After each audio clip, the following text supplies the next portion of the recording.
obviously seeking to pile blame on the team and on the GFA and exonerate himself. Boss, Mr. Sports Minister, you are also part of the problem. You are part of the equation, sir. You can't take yourself out. You are also part of the problem. You are part of the failure of the Black Stars. You are part of it. Because of that responsibility. When you were asking for 25 million for the Black Stars and lobbying government to give 25 million for the Black Stars, what was your game plan? When the Black Stars played and they lost in their first match, what was your game plan? I'm asking you a question this morning. You have written nice English because you have seen that the sentiment of the people is that, sack Coach Milo, disband the Black Stars, form a new Black Stars. So you are trying to play on that. I say you are part of the problem, Mr. Sports Minister.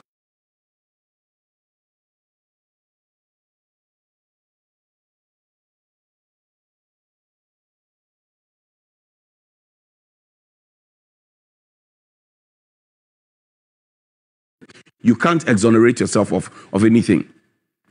Well, that we have the right man in place, a coach who is very experienced, a coach who knows our country, who knows our mentality, which is very, very crucial, and a coach who has the respect of our players, and a coach who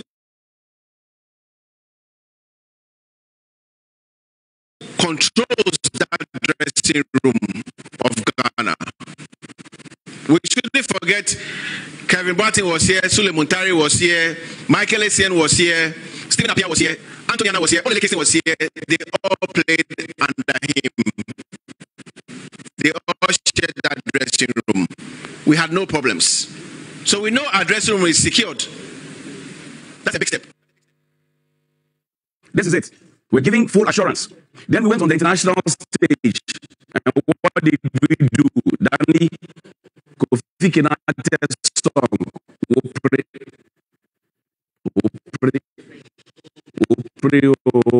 Play it for me.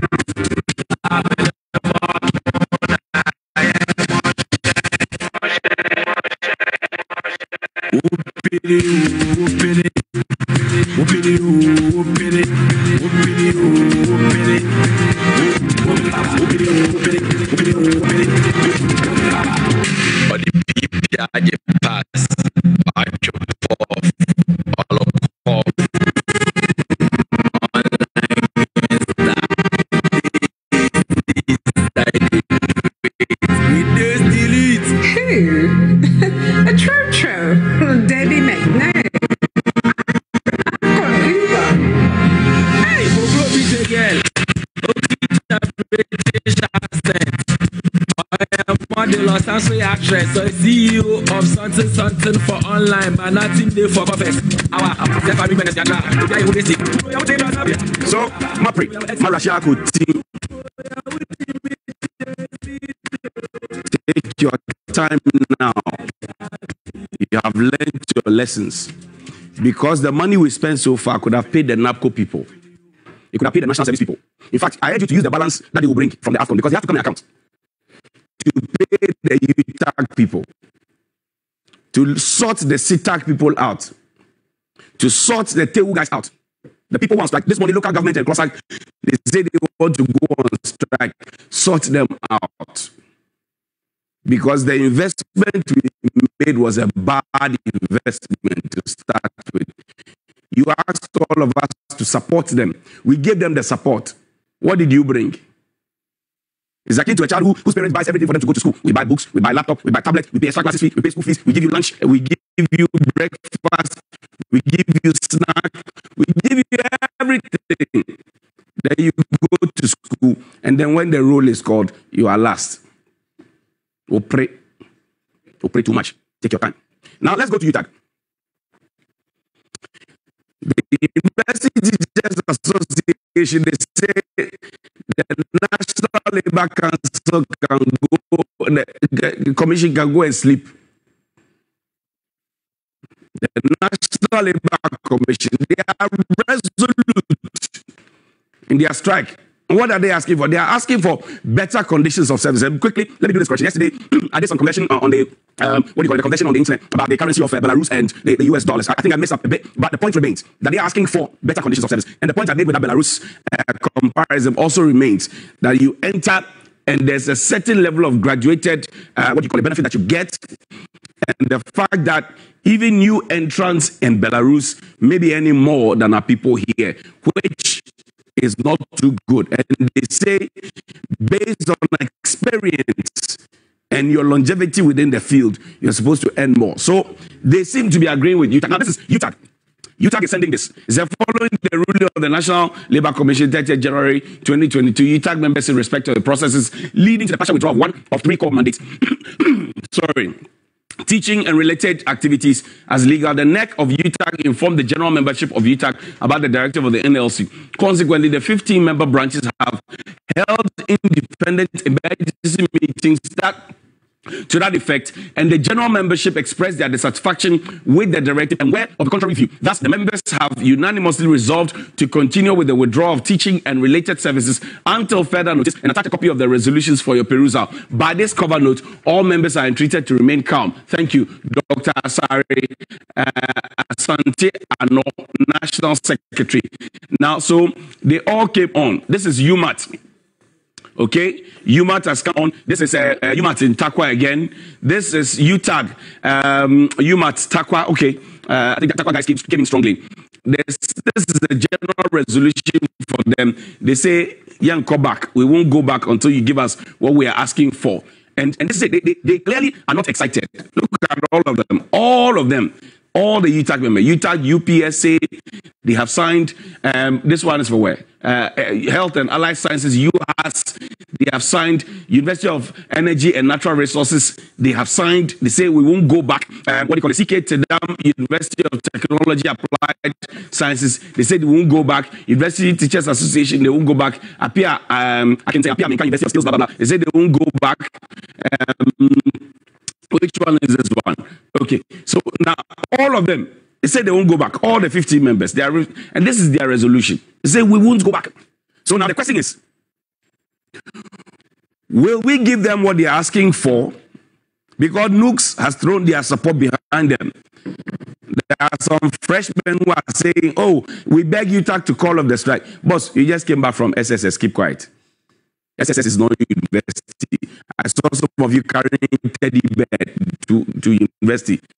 When they start the semester, you hide your teddy bear. Because when they start lectures, you start reading and they hit you with one eye, 2 quizzes.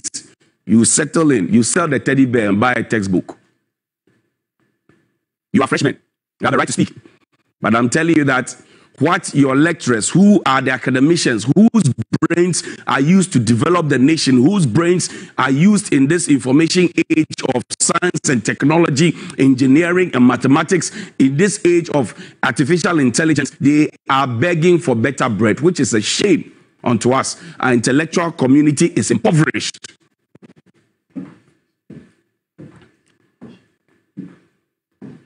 Our intellectual community are impoverished. They're asking for more. Now, it appears that maybe we are not too concerned about them, but we are not thinking of the consequences of a possible brain drain. Imagine if all our professors decide that they are going to look for work outside. All our doctors, all our MPhil, who will be teaching our students in the university? Mr. First Year student, who will be teaching you? Who will be teaching you in the first year? That's the question we're asking. And you see, because it is so unattractive, when they go for sabbatical, some of them don't even return. Because it's painful.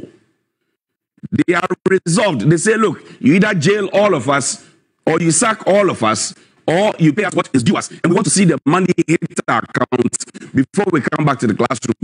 What that does is that it disorients the academic calendar. This is why I want to see the Minister for Education leading from the front. This is where I want to see the advisors of the president leading from the front. A president has been a teacher before, economics. But a president said something which tends to give me an indication of what possibly could be why we seem to be adamant to the dictates, or if you like, demands of UTAG. Play that soundbite of the president for me, Danny.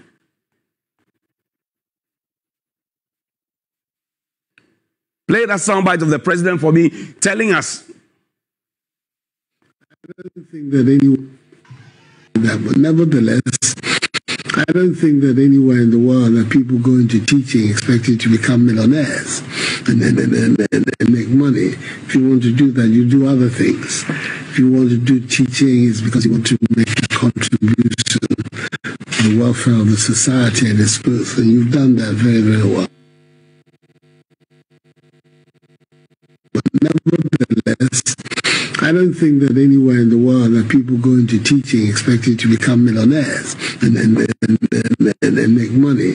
If you want to do that, you do other things. If you want to do teaching, it's because you want to make a contribution to the welfare of the society and its growth, and you've done that very, very. Could this be the reason we are not minding the teachers? Could it be the reason that we are asking, for example, because we have a change in curriculum, the lesson hours have been extended, and we are asking teachers to go and teach for 6 hours continuous, and we are not talking about how much we are going to compensate them for, which is the reason Ghana National Association of Teachers are asking questions, and they are threatening to either go on strike if we don't do a lot of consultations. You see, the government claims to be doing a lot of consultations, but the people they claim to have consulted always come back to say, we were not consulted. If I consult Peter Duncan, and we agree on something, it will be most unfair on the part of Peter Duncan to come out to say, I consulted you, and that you are publishing something else that's contrary to what I consulted you on. But can all the groups be telling lies? That you consulted them. Benchmark values. They say the consultations were inconclusive and all of that. The president says, okay, you have communicators, defend it and do all the taekwondo defense. And then when we finish, the president says, I suspend it indefinitely. We need to be serious in this country. We need to be very serious in this country. And we'll be asking the question whether or not our elders have failed us. This is a teacher. And I heard this. I thought it was a joke. I asked some teachers. They confirmed it to me. The president, you heard him. He says, you can't be teaching and expect to be rich. Just last week, I learned JHS teachers were having a workshop or something on the new curriculum. There's this newborn mother in my house. She gave birth like 2 weeks ago. She had to carry the baby to the workshop for the 3-day period.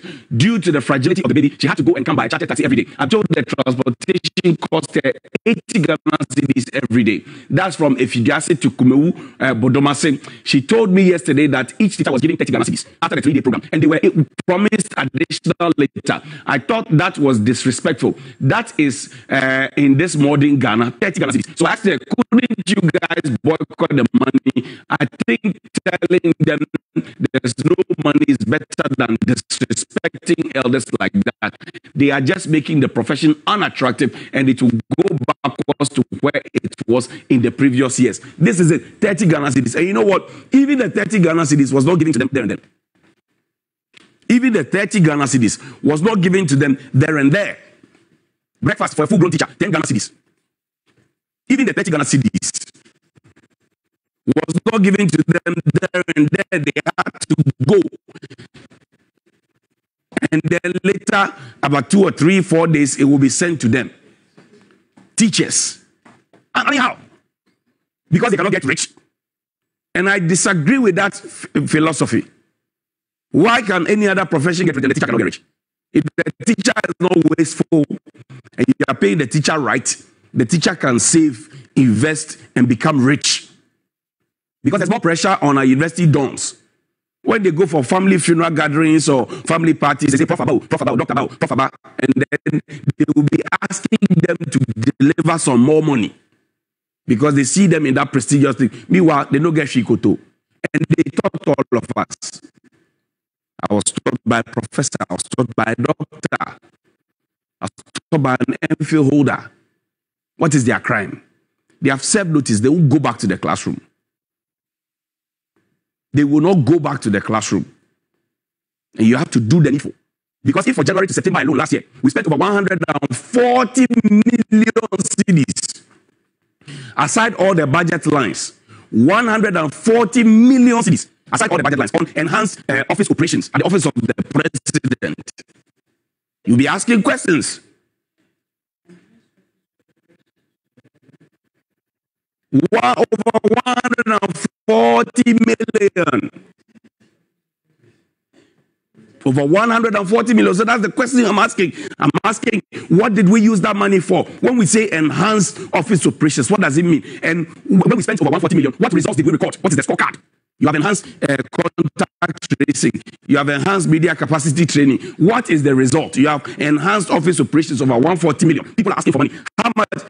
If you are paying NAPCO beneficiaries for the whole year, even 100 NAPCO beneficiaries for one whole year, for 12 months, 700 Ghana cedis times 100 times 12, that's 84 million.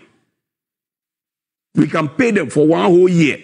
We spent twice, almost twice, I should say, that amount of money to say we are doing enhanced office operations. It was presented in Parliament. Now that enhancement, what is the result? Because when you enhance something, the result should be bigger. We are getting B minus. Black Stars are losing. 6 groups have gone on strike. Fuel prices are up. Everything is looking at man. We are watching. So now the question is, have our leaders failed us? What are our values these days? How much value do we place on those values? Where is our culture and tradition that teaches us honesty, dignity, purity, charity, and friendliness and all of that? Where is that? How have we preserved those ones? Who elects to speak these days? UTAG has been on strike. 6 groups have declared strike. 6. Certified registered anesthetics, they are on strike. You know what that means? That means that it's possible when you go to the hospital for a major surgery, you may not get. You could die because they are on strike. And they are not asking for money. They are asking for their licenses to be renewed. They have been on strike. The chief director warned us in December that this was going to happen. They started the strike in January. We are almost ending January, and everybody is quiet as if they don't matter. Who speaks up these days? Is it our chiefs? Is it our pastors, our priests, our imams? Where are the voices of reason and conscience? The voices of reason and conscience of our nation, where are they? They write articles in the dailies. They used to speak up. Where are they? What do they use their pulpits for? Pastors, priests, imams. At least for every day you get people go to the mosque. What do the imams preach to them? What's the role of the elderly then? And what is the role of the elderly now? Because if you have gray hair in Africa, we make it synonymous to wisdom and common sense and a lot of experience. What role were the elderly playing back then? And what role is the elderly playing now? The elderly in society, the senior citizens, the groupies, what do they play now? Now you have a situation where old people who have served their country for 30 years or more, 20 years or more, fighting with young people over positions. What a shame. So you have a country where you have more old people employed gainfully and young people are begging for jobs. Common small jute-bag contracts that used to be for party boys and girls and food soldiers. Now the old people are themselves grabbing. They are grabbing and grabbing. So what is going on? Have our leaders failed us? Chiefs, elders, Ebusiapeni, Mankralo. What roles do they play these days? What roles do they play these days? When you go into our traditional system, there's a chief, there's a chairman, there's a mankralo, there's this, there's that Nifahini, Benkumhini. What roles do they play these days? And why are majority of them only interested in what they can get, but what they can sell off? They come, they see family property, family land, they want to sell it off, dispose it off, and get something. They are looking at bringing in business partners, but where do those monies go? Do we still have kingmakers? Jassy. Do we still have kingmakers these days? Those who deserve to be installed. Do they install those who deserve to be installed, or those who are hungry to be installed? There's somebody who's qualified, who has been observing culture and tradition for a long time, who has been part of the system and the processes. Suddenly somebody comes from somewhere because he has a little accent, he has money, he has a little influence. We ditch the person who is rightfully to be installed by blood. Because rulership in Africa is by blood. It should be a consanguine, not a fictitious consanguine. Consanguine. Who do we install these days? And then there's chaos all over the place. Do we still reign in our chiefs? Because chiefs are supposed to have elders who must advise him. So even if Taflache, the chief, is not wise, Sebi, there are elders who will tell him, and that's why they are put under tutelage and training for some time before they are installed or skinned. Do we call our chiefs, our queens and chiefs in when they go astray? Where is our communal spirit, for example? The elders will always tell you, oh, back in the day, we used to do a lot of communal labor. We were part of young pioneers. We were part of this. We were part of that. And we used to do that. How have you transferred that knowledge to the young people? Are our elders failing us? I'm asking this question this morning. Because we started this National Sanitation Day. We started the National Sanitation Day.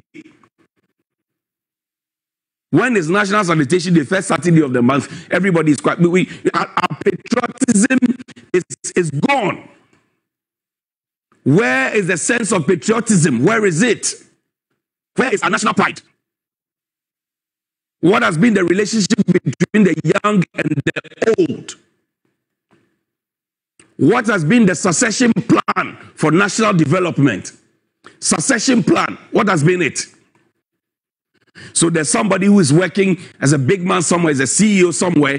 Now, the person refuses to even bring other people on. That's why we have a certain appetite of people working for 20, 30 years, 25 years, 28 years, 35 years when they finish, because there's nobody who has been trained under them to take over when they are gone. They come back and they come and ask for contract. Greedy people.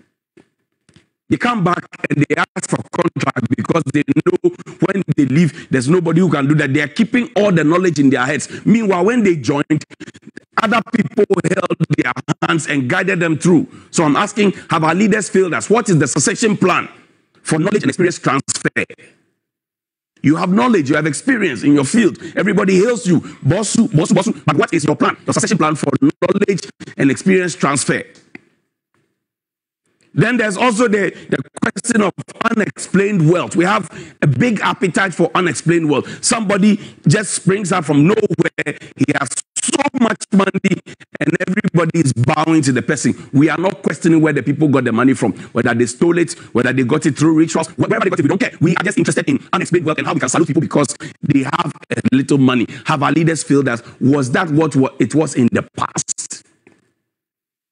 Where people are now respected because they are wealthy and not because they deserve to be respected. And some of the people who are so rich, when they speak, you ask yourself, this guy, how did he arrive at this point? Has he shown working?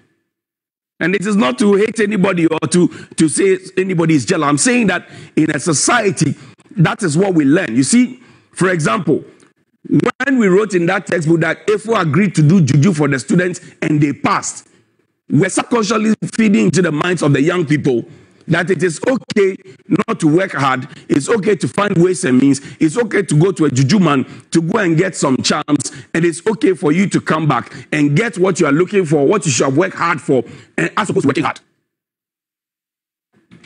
Then we have unpleasant taste for pure polished prostitution in the name of hookups. Young girls prostituting their lives on all apps. The other time somebody showed me, you go on the app, then they ask you, do you want to have a drink? You want to hang out? You want this? You want that? Then they put a price tag on it, on your dignity. Then their parents, they are not asking questions. They are going for level 100 now, right? The parents don't ask questions. You live in a single room, partitioned with a curtain, with your children and your husband. Your child goes to school, comes back with iPhone 13 or iPhone Pro Max or iPhone whatever. And you don't ask questions because you even struggled to pay for most of it. So they are patching. Then they come with iPhone Pro Max and you are not asking questions. You are an irresponsible parent. How is it that you have a young girl who doesn't go to work 9 to 5, doesn't have any entrepreneurial thing that they are doing? They are just there. They sleep when it's about 6, 7 p.m. They wake up, they dress up and go out. They go and roam, come back with friends after 1 a.m. And they are the ones who bring money to take care of the house. So now you, the mother, who's supposed to be training and guiding her, you have decided that you'll be washing for your daughter, you'll be cooking for your daughter, you'll be cleaning for your daughter, because your daughter has now become the breadwinner of your family, and they are doing pure white prostitution in the name of hookups. Have our leaders failed us? Where from this delight for guns as a status symbol at the expense of our peace and security? These days, guns have become a symbol of status. People hold guns and they flaunt them and they show them. Where is it? Where from it? Where from this nasty habit? People hold guns and it's a status symbol. They hold it. Where from the politicization of our state institutions? So that they become ping-pong in the hands of the political class. I showed you, we lost 12 billion cedis. 12 billion. 12 billion cedis. 12 billion. That's what we lost. 12 billion cedis to corruption alone in 1 year. We are pushing e-levy down the throats of people. Finance Minister yesterday said that we have to stay focused to get the e-levy through. Play for me the video of Mr. Kwame Bienim and what he said to the Finance Minister. He said, you are the worst Finance Minister of all time in Ghana. This is a founding member of the MPP. This is a respected international economist. The Finance Minister's management of the economy so far, it's been 5 years going into 6 years. Do you think he's done a good job? No. He hasn't done a good job. He hasn't done a good job. No.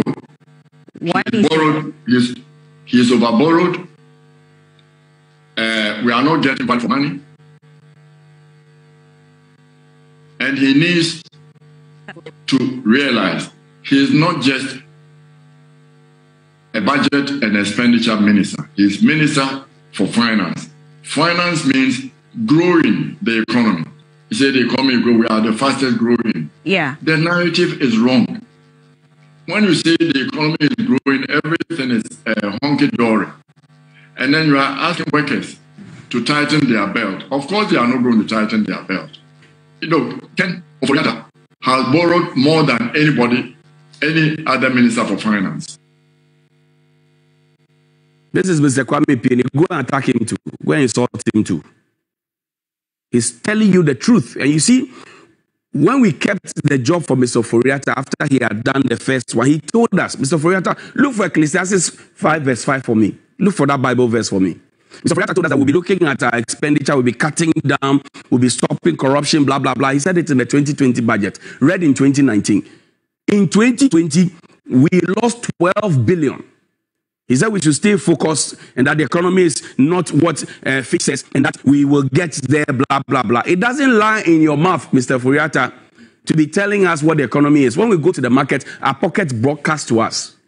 It doesn't lie in your mouth to be quoting theories to us. When we go to the fuel pump, it broadcasts to us. It doesn't lie in your mouth. So where from this you are seeking square plugs in round holes? Just because we want to satisfy party patronage and loyalty at the expense of national development. Where from it? Where did we learn to admit privately that something is wrong, but publicly we come to say it is right? We admit privately that Adeweye is good. It's not good.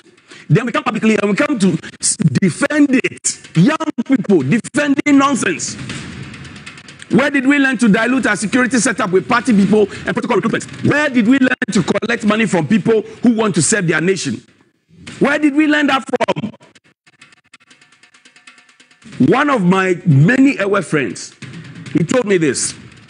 He says, Berekese, Yewe Jwale, Avole Du. It says, loosely translated, it said it was the stupid monkeys of old who stood helplessly under the trees to suffer the bite of the dogs when they could have simply climbed the trees to save their lives. May that not be our portion. It is time to climb the trees, avoid the dog's bite. The wake-up call has been sounded this morning. If you're an elder, you are a voice of reason, you are a leader, opinion leader, why, whatever it is in this country, the youth are asking you to wake up and smell the coffee.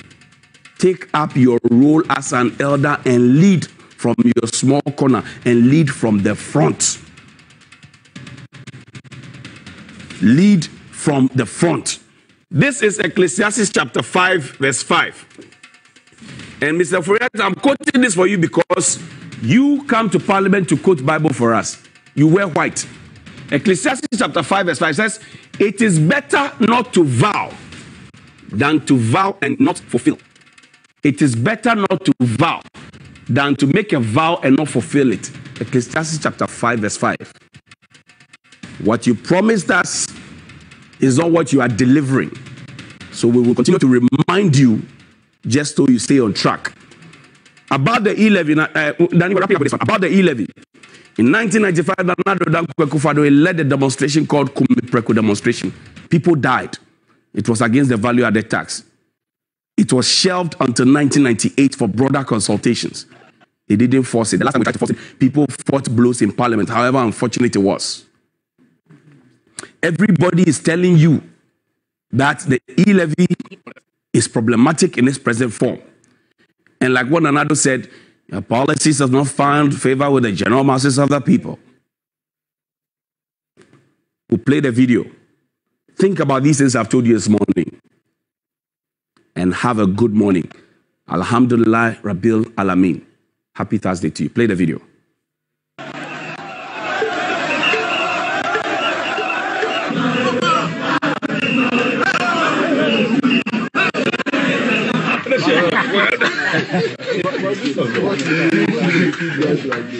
That's right. The policies that the government has been implementing are policies that do not find favor with the general mass of our people, and that the mass of the people of this country have been systematically impoverished during the period of Rawlings' rule. It is not a point of view that has found very much favor in the parts of the world from where you come from, who have been pouring out an endless stream of how so many things wonderful were going on, the government has been implementing. Are policies that do not find favor with the general mass of our people, and that the mass of the people of this country have been systematically impoverished during the period of Rawlings' rule. It is not a point of view that has found very much favor in the parts of the world from where you come from, who have been pouring out an endless stream of how so many things wonderful were going on in Ghana.